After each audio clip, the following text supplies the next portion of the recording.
کہ اللہ تعالیٰ نے حضرت یونس علیہ السلام کو مچھلی کے پیٹ میں بند کر دیا تھا۔ اب یونس علیہ السلام کو مچھلی کے پیٹ سے نکلنے کی کوئی صورت نظر نہیں آتی تھی، کوئی مخرج نظر نہیں آتا تھا کہ میں کیسے نکلوں۔ اور اندھیرے، ایک رات کا اندھیرا، ایک پانی کا اندھیرا اور ایک مچھلی کے پیٹ کا اندھیرا، ان تین اندھیروں میں کوئی امید کی کرن نظر نہیں آتی تھی۔ تو انہوں نے کیا کیا تھا؟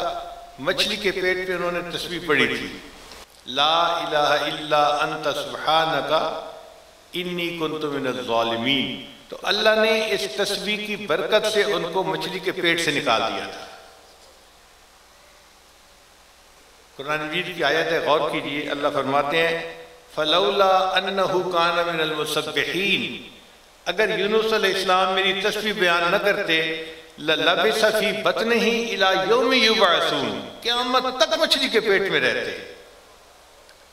پریشانی اتنی بڑی تھی، مشکل اتنی بڑی تھی کہ قیامت تک ختم نہیں ہونی تھی، مگر انہوں نے تسبیح پڑھی، اللہ نے پریشانیوں کو ختم کر دیا۔ میسج ٹی وی کے چینل کو سبسکرائب کیجیے اور امن کے پیغام کو پھیلانے میں ہماری مدد کیجیے۔ سبسکرائب کرنے کے بعد بیل کے آئیکن پر کلک کیجیے۔ آپ کا اپنا میسج ٹی وی۔